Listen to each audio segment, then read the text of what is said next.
Hi everyone, thanks for coming. Karen, thank you so much for the introduction, and Freeman, great job on explaining how crowdfunding currently works, and wow, what an awesome platform Launch.com looks like to do crowdfunding today. Like I said, my name is Sherwood Neiss. I'm the Chief Advocate for the Startup Exemption. Before I get talking about this, I really want to talk about us and why we're here in front of you. I am one of a group of entrepreneurs. Jason Best and Zach Cassady-Dorion make up the team. We are advocating for other security laws to make it legal for entrepreneurs to crowdfund equity for their businesses. It's all personal how this got started. I was out there trying to get capital for an idea. I wanted a startup weekend event, and 300 people thought it was great. It was to use smartphones to do instant polling. And after winning that competition, I went out there looking for capital, and it just wasn't available. We went to banks and tried to get bank loans, and home equity lines didn't exist because the home prices had fallen. Tried to look into the credit card financing, but our credit limits had dropped and the interest rates had increased dramatically. Talked to private equity and VC groups, and at the time they just didn't seem to be financing this type of startup. It didn't really hit their sweet spot. And so I was a little frustrated. And then, talking to my peers, Jason Best and Zach Cassady-Dorion, they were relaying similar stories about the challenges that they were having at the exact same time in terms of getting capital for their individual entrepreneurial endeavors. We were sort of laughing at the fact that you could go out and give money away to entrepreneurs in the developing country on Kiva to help them create businesses and jobs in the developing world, but you couldn't do that in the United States because it was illegal. As well as, we were giving away money on Indiegogo to people, artists with great ideas, really interesting projects.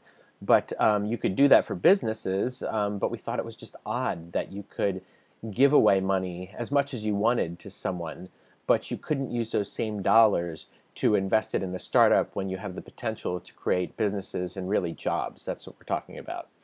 So we put a framework together, and we brought it to Washington, D.C., and Karen Kerrigan of the Small Business and Entrepreneurship Council has been wonderful in helping us advance this initiative, because it really is a zero-cost jobs initiative for our government. It helps stimulate entrepreneur innovation and business. One of the things that we like to say often is you can have millions of entrepreneurs with billions of ideas, but you'll never have one business nor one job without capital. So we're here to address that capital crunch. It's a funding void that exists for startups and small businesses. It's an on-ramp for more sophisticated financing. We believe that there's a means for what we're doing, and there's a means for what's out there currently. And this is just a path to get to that future financing. So with that, let me jump right in and start with a social experiment, a group exercise of sorts. So I want to do this by a show of hands. There's going to be 6 questions. If and when you put up your hand, please keep it up so we can see what happens, and this is going to take all of 2 minutes. So assume that you're part of the 54% of Americans that invest in the markets, and because of that, you know that the way to protect against loss is to have a diversified portfolio.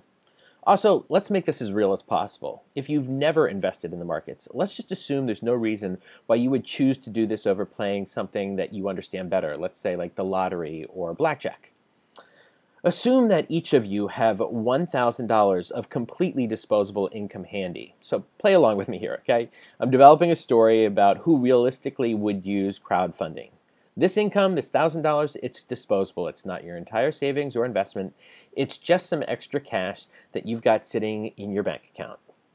Now, knowing what you know about me, which is limited, and I've done that on purpose, by a show of hands, how many of you would give me $1,000 if I told you I wanted to start a business that flavored medicines for children?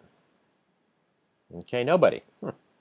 What happens if I passed a fraud check to prove to you that I'm not some shyster? We got one hand, all right. What if I presented you with information about why kids don't like to take medicines, how my solution uses yummy flavors that overcome bad taste without interfering with the medicine, how it will make money, why I need $100,000, what I'm going to do with that $100,000, the milestones I've set forth with that $100,000, and at this early stage, I'm willing to part with 25% equity in my business in exchange for $100,000. How about now? Oh, wow, look at that. 1, 2, 3, 4, 5, 6 more hands up. Excellent. What if I proved to you in my last company I was a 3-time Inc. 500 entrepreneur and Ernst & Young's Entrepreneur of the Year? Ah, look, another 5 more. Excellent. What if I was your brother, cousin, best friend, or neighbor? You saw me develop this product, saw how it works, and know a chain pharmacy with 80 stores that placed a purchase order for the system. Wow, 3 more hands. Okay. What if instead of investing $1,000, you could invest $500, $250, or even $50? We're doing pretty good here. Okay, now, all of you who raised your hands, drop them. All of you who didn't, raise them. Take a look around. That is what we call investor protection. Now, chances are, if you were seriously considering my offer, you'd throw out a question to really test me in front of the whole crowd. If I didn't answer it to your satisfaction, you'd dislike my answers. Others would see that, and that would help shape their opinions of me and my idea as well. This is how crowdfunding will work online. This should only happen on websites that are registered with the SEC to prevent fly-by-night platforms. In order to register, we believe platforms should run background and fraud checks on the entrepreneurs to make sure that they exist and don't have a checkered past. These websites should be fully integrated with social media. What does that mean? It means that an entrepreneur will load his contacts into the system by connecting through his Facebook, LinkedIn, Twitter, Google+, and WordPress accounts. This will establish first-degree connectivity between an entrepreneur and the potential investors.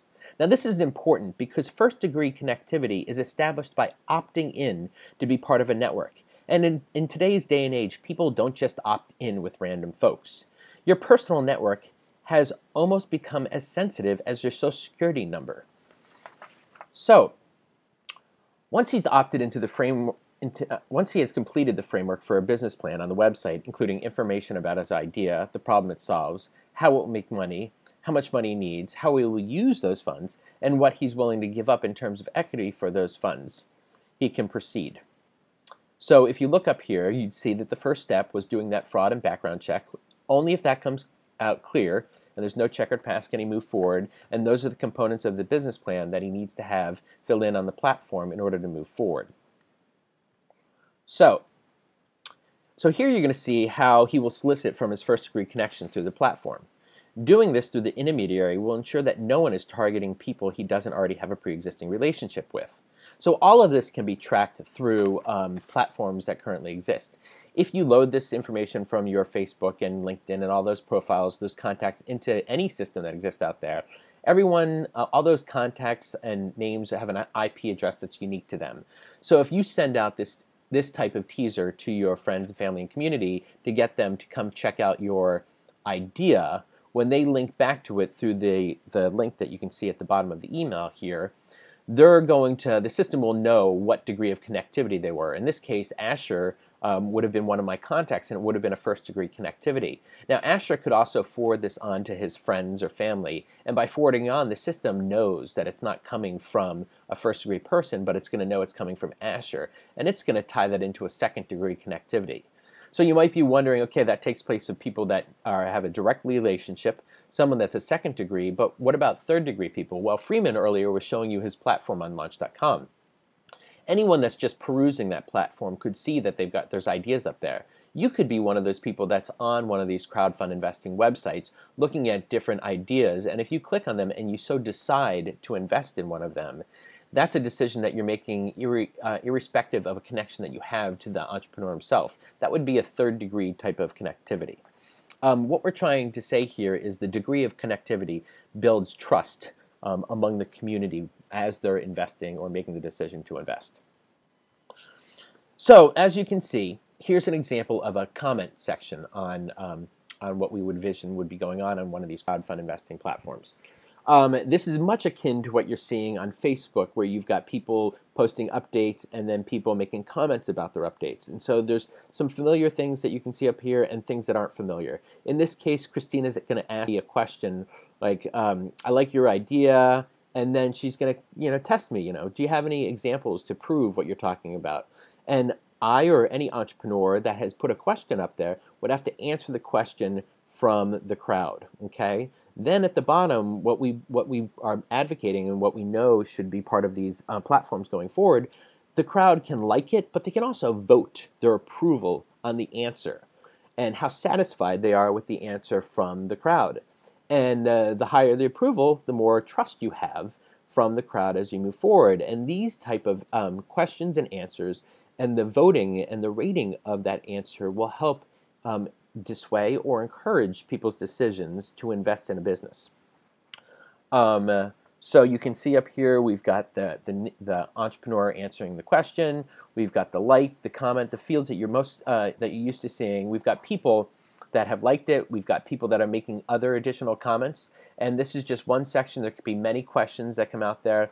The more that an entrepreneur answers, the more transparent he is. All of this is going to be categorized in what's known as a reputation management system, which is much akin to what you see on eBay, where people that are selling things that have sold many things get a better reputation if they've followed through and they've delivered the product on time. So it's following that same sort of tool and mechanism to rate the entrepreneurs. And this is all going to be gauged in these platforms, we believe. So as you can see, investors will pick apart his idea, him as an entrepreneur, the investment opportunity and comment fields that can be liked and rated by the crowd. Only if he wins over the investment confidence of the crowd by being transparent in his If he wins over the confidence of the crowd by being transparent in his answers, his chances of getting successfully funded will average 40%. Let me repeat that. If you look at the performance across current crowdfunding platforms, only 40% of ideas get funded. A good 60% of the ideas listed will never get funded because the wisdom of the crowd makes it obvious which ideas are good, which aren't, which entrepreneurs are seen as trustworthy, which aren't, and which investment opportunities are worth the risk, and those that investors just don't think are. We believe that unless an entrepreneur hits 100% of his funding target, no money should be transferred. This is all part of the lean startup mentality, and we call this all or nothing financing. Not only is this a form of investor protection by not funding, let's say, 60% of an idea that really needs 100% to build its minimum viable product, but it also forces an entrepreneur to think in milestones and reach their smaller goals. That's the lean startup mentality.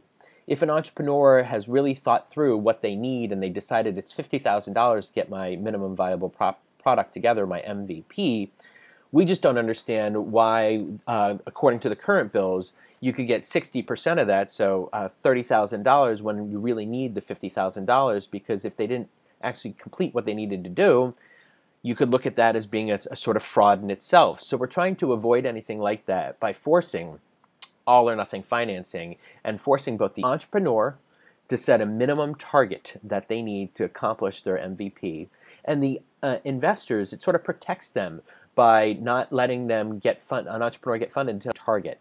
So an entrepreneur has to really think hard before doing this. Now, by completing what he says and reporting back to the community on these platforms that you see here, also act like groups on LinkedIn, an entrepreneur can go back for a second, third, and fourth round of seed, growth, and expansion capital.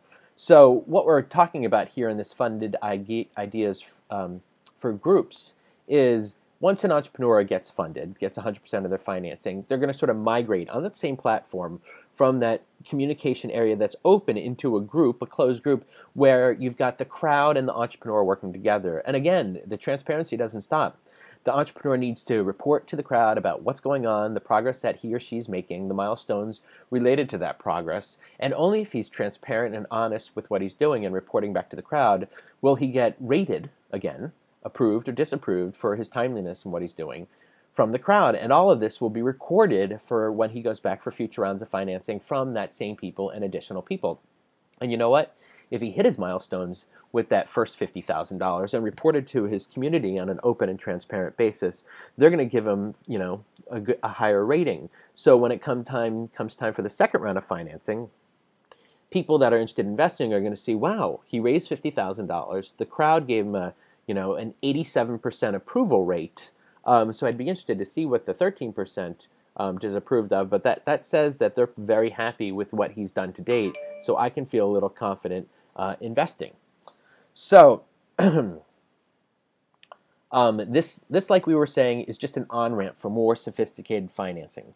Once the crowd has shown that there's interest in an idea, backed it with not only money, but with knowledge and experience and marketing power, they can move on to more traditional financing. So they can do this through a few rounds of crowdfunding platforms, but the reason that we put the $1 million limit in there is if you are able to, over time, raise $1 million from your friends, family, and community by meeting milestones, and you've grown your business over that time, and you've raised $1 million, you're going to be able to go out to the traditional sources. You're going to be able to raise eyes from VCs that are not only interested in the fact that you took this idea and got funding for it, but that you amassed a marketing force behind it. Think about all those people now that have not only a vested interest financially in your idea, but are out there actually vocally speaking on behalf of your product because of it as well.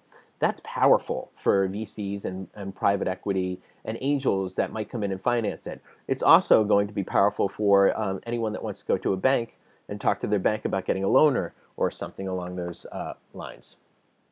So, believe it or not, the amount of information an entrepreneur discloses and the degree of information, the degree of connection of the people he's marketing his idea to are directly correlated to how successful he'll be in raising money. Crowdfunding isn't free money, and it's not easy money. With the collapse of the financial markets, people are more conservative with their money than ever before. This doesn't mean that they're not going to back an entrepreneur they believe in. It just means that they're only going to back those that they think are worthy and with dollars that they choose. And you know what? If you were people who backed my example at the beginning of the speech, well, I co-founded that company. It was called Flavor X. We flavored medicines for children so they're more compliant. And every dollar that was put in at $36.40 8 years later. Now, we didn't go public. We sold it to a private equity firm, but we employed 50 people along the way. We made everyone from the employees on up stock owners, and we had shareholders. And along the way, and when we sold, we made everyone incredibly happy. Now, not every crowdfunding story is going to be a success. I just told you about how 60% of them will never get funded and go anywhere. But that 40% out there, there will be thousands of success stories that come out of there and millions of jobs that can be created. It's really important to keep our focus on what we're talking about here: entrepreneurship, innovation, and jobs. You can have 1 million entrepreneurs, like I was saying, with billions of ideas, but you'll never have one business nor one job without capital. This is a really solid idea to get a limited amount of capital flowing to entrepreneurs. Thank you so much for taking the time. I did want to interject one important point.